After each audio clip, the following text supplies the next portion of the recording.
Hey, hi, Julie. How are you today? I'm great, thanks. How are you? Excellent. Hey, thank you so much for jumping on this interview today.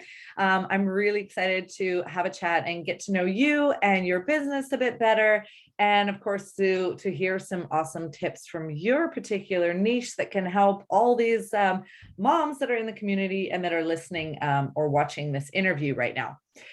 So first, this is Julia Close, and she's from Be Extraordinary Coaching. So Julia, tell me a little bit more about yourself, your journey. How did you end up doing what you're doing now? Wow, okay, so we moved over to the Netherlands from the UK 3 years ago, and I spent 10 years in the UK working with new parents, with brand new parents and babies, as helping them with their feeding challenges and training, and then doing an awful lot of postnatal care. And part of that experience, I guess, was making sure that when I wasn't there, the parents could still cope with what they needed to cope with, which is kind of what a coach does, really.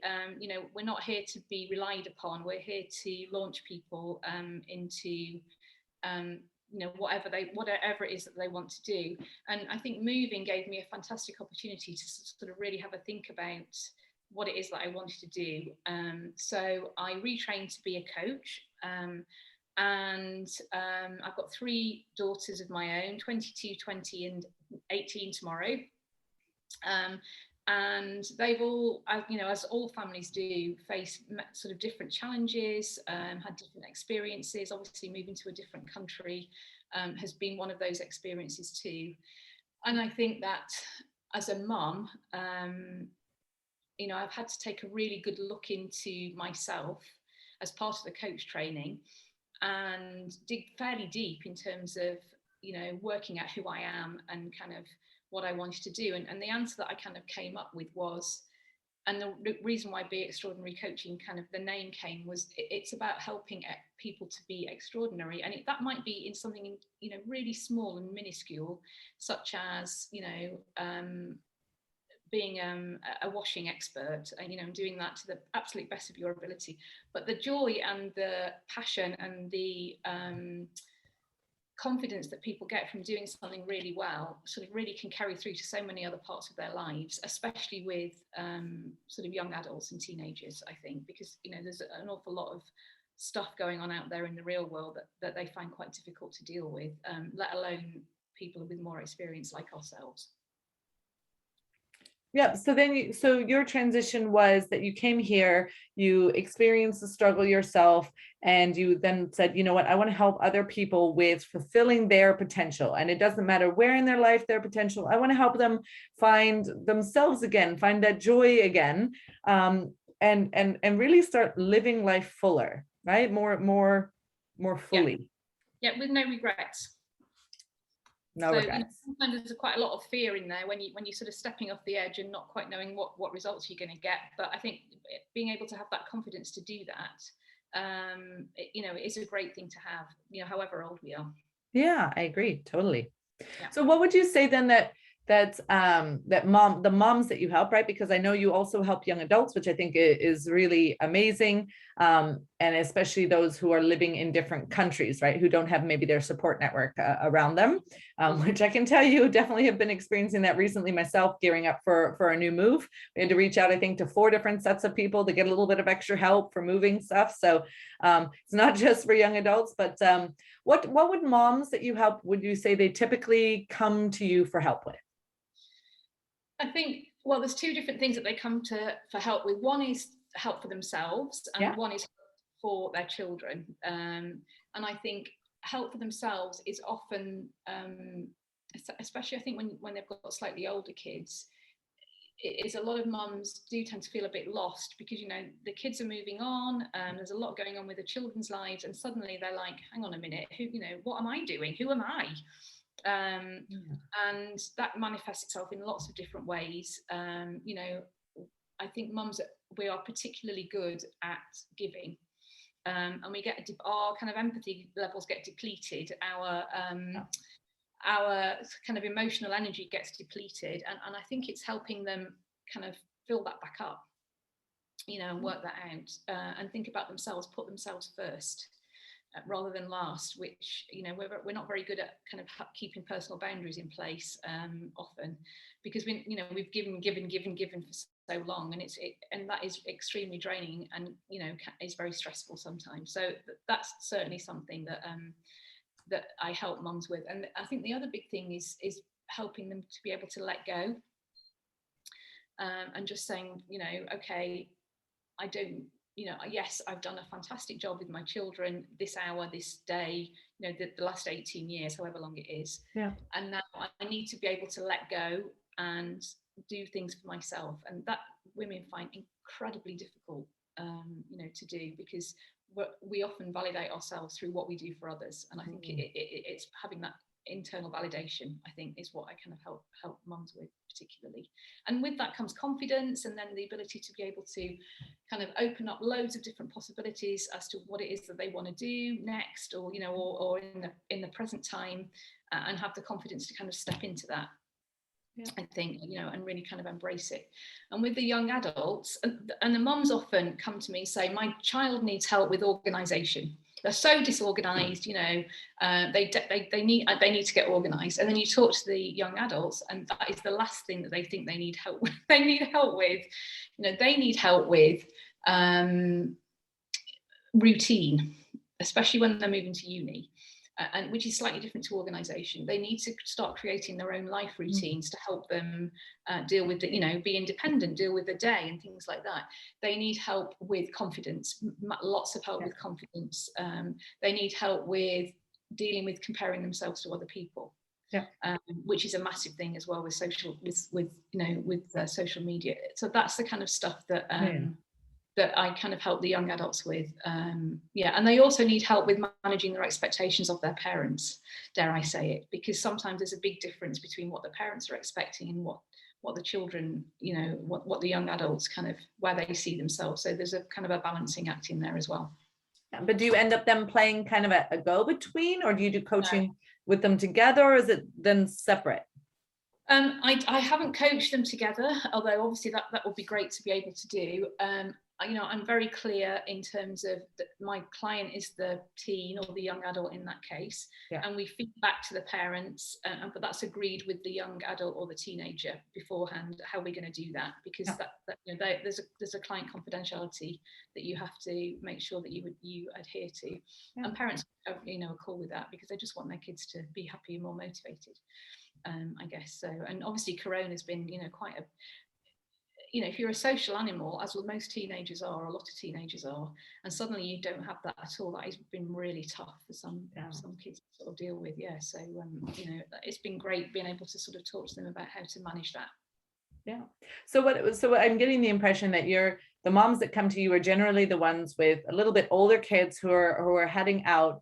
They usually would come to you for the kids, but really they also could use some extra support themselves and kind of finding themselves again and figuring out who they are after having kind of, I mean, let's face it, we put our role, we say, you know, I even say it in this interview, right? Like, we're, you know, are you helping moms? That's a label, right? Moms, whatever, mamas, you know, whichever way you put it, but we label ourselves that, and that's our label for so many years.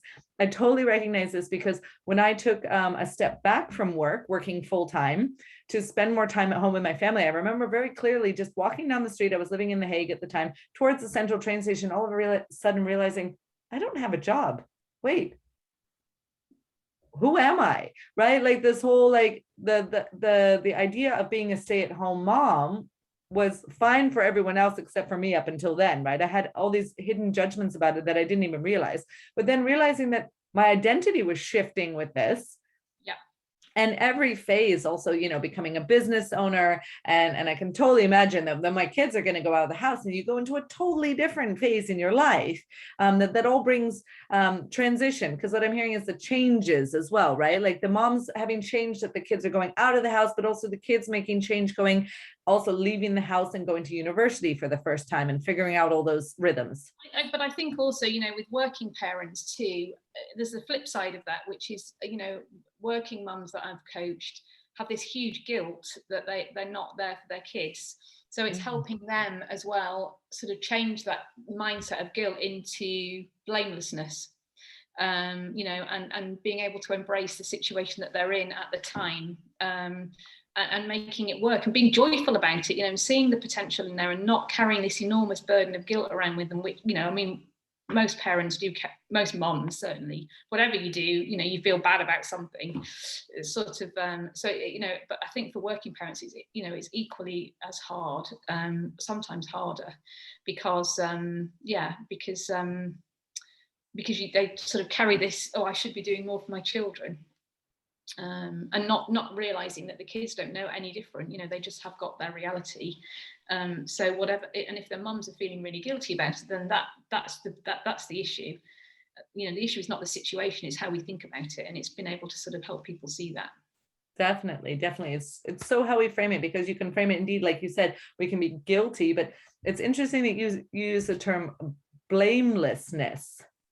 Is that more like the accepting of what is and being in the now, or how would you further? So I mean, it varies from person to person. Yeah. But for me, you know, like the actual flip of guilt is innocence, but I don't think that kind of sums it up from a parenting point of view. So I think it's having the ability to know that you're doing the best that you can in the situations that you're in. And you know, that's what we do. You know, we all, you know, we try our best, and you know, and it's being able to say, okay, I've tried my best. You know, yes, what have I learned from that, rather than, oh my God, that was a complete failure, or, you know, I missed parents leaving again, or, you know, or I've forgotten to do this for this child, or whatever it is, you know, or I haven't, if you've got multiple children, I haven't spent enough time with X child, I've spent, you know, whatever it is that's going on. But just knowing that actually in that moment I was doing my best, you know, at my absolute best, and thinking, okay, and be able to let that go, and then, and you know, not carrying that burden around, that gives you so much more energy to deal with the next thing. Yeah, I totally agree. And it's because there's so many things that we can kind of lay on ourselves that we could always do better. There's always something that you can do better, you know, like even if you cook homemade meals every night, oh, there could be a better healthy variety, or healthier, right? You can always find something to do better, or your house could be cleaner or tidier or whatever, right? Or the quality, what you said, the quality time. I've got 3, right? They're 6, 4, and 1 right now. And the quality time with each one, and making sure all the needs are met. There's always something, you know, that we're measuring ourselves also, not only against ourselves, but, you know, our parents' expectations of how well, you know, I really think my mom has rose-colored glasses on from when she looks back, and she thinks that me and my brother were these perfect kids who never did anything wrong and always listened. This is literally what she tells me. And I'm like, not sure about this, but okay. Right. So again, the comparisonitis, right? There's a whole book written on this, is not only, I think, in young adults, but I think it's in all of us, especially in this era where, you know, you see people out on the street and then you think, oh, well, they look so happy and go lucky. You know, why can't I have that? Right. So it's really an interesting perspective to take on that. What would you say then? Because it's clear, right? What people are struggling with when they come to you, they're going through these transition phases, they need the extra support. What are typical then results that people see after working with you? And it's not also, I didn't ask, right? That what is, if you were to label yourself as a coach, as a life coach, right? Yeah. Okay, life coach. I mean, it's a fairly broad spectrum, but you know, I think, you know, I help people with their mental energy. So I think I would. Nice. Yeah. So I think if I was going to summarize it, I think it would be about, just being an energy coach, you know, helping people get more mental energy and feeling good about themselves, you know, and what they're doing, either as a parent, you know, or as a child, or, you know, whatever it is, just having that, like you say, being happy-go-lucky, having that confidence, and once you've got it, you know what it feels like, and it's much more easy to recreate that in the moment. So yeah, for sure. Hey, but then do you think, like, because you were very specific in that it's mental energy, what is your perspective on then, like, how mental energy filters into your physical energy? I think, you know, our mental energy is affected by so many different things, and one of them is physical. So if you haven't had enough sleep, it's very difficult to feel mentally alert, or if you're not feeding yourself properly, then again it's very difficult to sort of feel mentally energetic, I guess.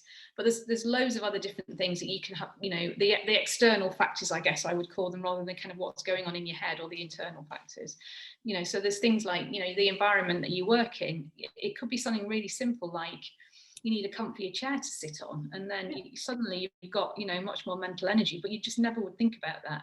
Or it could be that for me personally, I'm a social person and I work much better with other people. So I think if I've got a sparring partner or somebody to bounce ideas off, or a group to work with, suddenly I'm like, I've got loads of energy, I really want to get stuff done. And I do need time to work on my own, but so it's understanding actually, if you do need other people, how to ask for that help, how to reach out and ask for that help. And the physical side of things, the sort of well-being, if you like, having enough sleep, drinking enough water, just dead simple things like that. Feeling like you've eaten, you've given yourself a fighting chance, if you like, of that all comes into it. And as parents, we're often at the bottom of the pile for all that stuff. Yeah, I so recognize this. I so recognize it. Yeah. So when you're working then on mental energy, what are some of the results that you would say that people typically experience when they come out of coaching with you, or right? What the out of a few sessions, and then they're like, oh. And it depends on, it's always defined by the person that I'm working with. So, so it depends on what they want to achieve. So, I've had a couple of clients who, well, one client has, who's the person I've been working with the longest. She has completely turned her life around. So she's got a new job. She's just about to move house, actually, which is the thing that she started off wanting to do. But then with Corona and everything else that went on, because she needed more space. And she's really gone for it. She definitely had a light bulb moment after probably about 3 months, and she was like, holy moly, this is it, I'm going for it. And it's just snowballed, and she's got more and more confidence, and she started tackling different relationships in her life now, and all that kind of stuff is coming ahead. So, and I had another client who wanted to set her own business up and leave kind of full-time work. So that's what she's done. I've had another client who has brought up 3 children without a partner, because he's very sadly died, and when her kids were very young, and she's found it really difficult to sort of let go, but she found a way of being able to sort of not give in to that, but just allow that to happen. And she's now got loads of projects and all that, and stuff that she really wanted to do but wasn't able to, because she was kind of holding on, understandably so, to that situation. With the teenagers or the young adults, I think it's confidence. They just feel more confident to be able to tackle things, including the relationship with their own parents. So I'm hearing a lot of really cool stuff. And lots of it is about communication. So I tend to help clients a lot with how to communicate their own needs, which is something that they, especially parents, find quite difficult to do. How to communicate with their kids, which I know is something that you're really that's kind of your area of what are you people with too. How to listen really is a big thing. How to actively listen is something that I do sort of on the skill side rather than on the coaching side. That's something that we work on quite a lot as well. And sometimes I do kind of organizational stuff and help people see different ways of being able to organize themselves, just to help them kind of get that routine going and things like that. So lots of different areas. It depends on the client though. Yeah, definitely. So I hear really a lot of diverse things from new job, moving house, starting your own business, increased self-confidence. I mean, that's really nice. And I love the perspective that you're taking. This is also something that's very near and dear to my own heart, which is really that holistic approach, and that each client is different in their own right, and to really kind of zoom in and see, hey, what is in my coaching tool bag that best matches with this client and where they are right now in their life, because the same client can need different support at different phases in their life. So I love that you kind of put that in there, like, hey, it's a little depending on who you are. Yeah, for sure. I mean, and and as coaches, we're never trying to fix people, because people aren't broken. It's just about helping them learn how to think about stuff rather than helping them, telling them what to think. You know, that's not what we do as coaches. It's about helping people be more conscious of what's going on up here. You know, and being able to use that in the moment. I think that's so key. Yeah, I totally agree. That's being able to use more of what we already are capable of, and being able to look, because there are a lot of people that we know that are uncoachable, right? The ones that are not open to kind of change or input from other people, and that's also, those people will exist around us, and we can't influence other people's behavior, but we can definitely, like, you know, from a responsibility perspective, we can change how we deal with other people. So, you know, we've had a couple talked about a few of the themes. Are there common tips though? Are there common tips or a tool or process that you could share that you think, hey, this would really help pretty much every mom? I mean, we're mostly talking about moms right now, but any mom that I'm talking to is benefited from this tip or insight from your coaching perspective. Yeah. I think there's a couple of things, really. The first thing that came to mind when you asked me that was, you cannot save someone who's drowning if you cannot swim yourself. So I think, you know, I'm absolutely convinced that if we don't look after ourselves, we are not capable of looking after our family. Yes. So I think you have to really think about self-care and self-compassion and think, okay, what is really going to help me with my mental energy? You know, what's the three things that are really going to help me? And think about, you know, is it physical? Is it social? You know, is it I'm worried about I'm not doing it right? You know, what is it that's really going to help you sort of switch things around? You know, is it I just need to lock myself in the bathroom, pour myself a glass of wine, sit in the bath for half an hour, you know, once a week, just to sort of have that kind of moment of, okay, you know, this is me, or, you know, what is it that's really going to help you recharge your batteries, you know, because it's so important that we look after ourselves, especially, you know, the season's changing, people get really run down at this time of year. You know, you've got to look after yourself. You know, what's going to help you put yourself first, and sort of ring fence that time. You know, put it in your diary, put it in your phone, whatever it is. You know, half an hour a week. Or an hour, or whatever it is. That's the number one thing. And now I'm talked about it, I can't remember what the second thing was that I was going to say. But and that's okay. But it makes sense, right? That you cannot save, you know, someone who is drowning if you cannot swim yourself. This is also one of those things that I had a really rude wake-up call with falling down some stairs and breaking my foot and not being able to move. And then I realized that if I didn't take care of myself, if I didn't recover quickly, and that literally in that moment meant not putting a foot on the ground for 6 weeks, if I didn't recover quickly, then it was going to be a lot longer before I could take care of anyone else. And that has kind of really, really stuck with me. It actually set me on the path to, you know, becoming a hormone balance coach and health coaching, because I thought it really came home to me. I was like, if we don't take care of ourselves, we cannot take care of our families. So I love that you bring that in, because indeed it can be, we tend to make it bigger, right? We tend to make the self-care and investing time in ourselves much bigger. It has to be like, you know, a weekend getaway or that vacation that we've been dreaming of.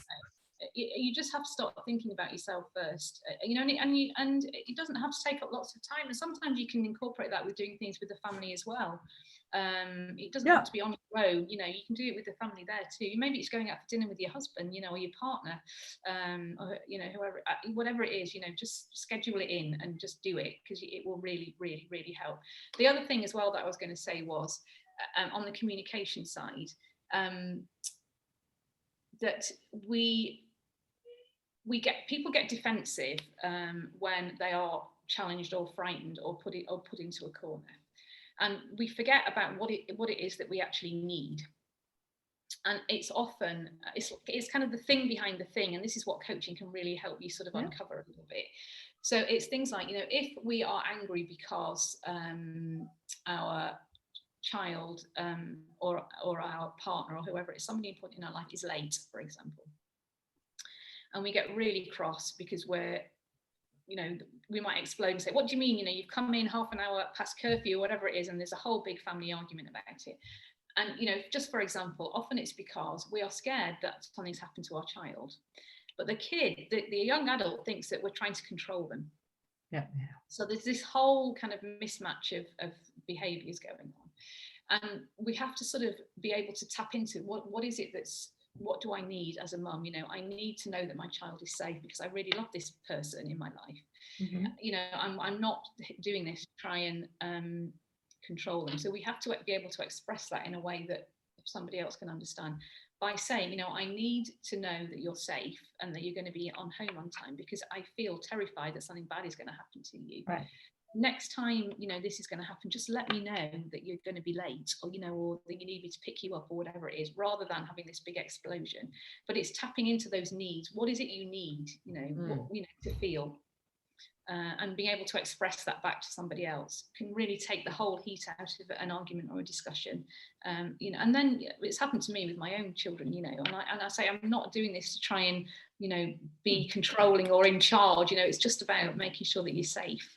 And they get it, you know, they get like, all right, okay, yeah. Now my daughter does, you know, and often she's late because she's on a bike, she's cycling home from somewhere, but she always lets me know now, you know, that I'm going to be 15 minutes late, I'm on my way, you know, and that's all it takes, I think. So yeah, I can totally imagine, but that also, I can imagine this takes quite a bit of digging, right? Like I can totally, you know, from a fellow coach perspective, I like totally understand where you're coming from, right? That I'm like, you know, the need behind the need, like what is driving this reaction? Where is it coming from? I do it to myself pretty much on a daily basis as well, with whenever I have a reaction, and now I've kind of taken outside of my family, because I think it's very interesting to see what irritates me about people and kind of take it back to myself and be like, oh, what does it say about me, you know, and my values and my way of looking things. So I like that it's a need based, and part of it also says to me that it's value based, right? It's also what you value, because it could be that same need for safety from one client, right, for the reaction of the, you know, the scenario you just sketched, that you need to know your child's safe. It could also be, for example, respect. That if your child comes in late, they're not respectful, and respect is like a deeper value or something you really need to have fulfilled for yourself. Absolutely. Yeah. So what, looking for the thing behind the thing, like what is it that I really need right now? Yeah. And actually, you know, it's just being conscious of thinking about it. It's not difficult to do. You just have to sort of think, okay, what is the trigger here? What's, you know, if you start firing up, you just have to think to yourself, what's triggering me? What's the real thing that's triggering me here? You know, it's not that they're being disobedient, you know, it's X, whatever, right, respect, or, you know, or safety, or whatever it is. So, and that takes practice, right? Like this is, I hear this coming back again and again in pretty much in all the interviews, but also in my coaching with my clients, it's really, and this is what I really hammer on, is awareness, right? If we're not aware that something's going on in the first place, it's really hard to change behaviors. It's hard to change how we're doing things. And it really starts with the awareness, and also just the repetition, like doing things again and again. Because what you said as well is establishing routines. Oh, so instead of reacting angrily, I respond more in a measured way, sharing what's important to me.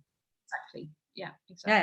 Really, really nice points that you bring in, Julia. Yeah. No, but like you say, it does take practice. But you know, 45% of our behaviour is habitual. We don't even think about it. We just do it. So you know, and that's not the conscious brain. So you can imagine we've got 45% that we could harness sort of to you know, to reach that potential, you know, to do, but it's just changing the habit, and it's easy to do, but you just have to be able to think about it exactly like you say.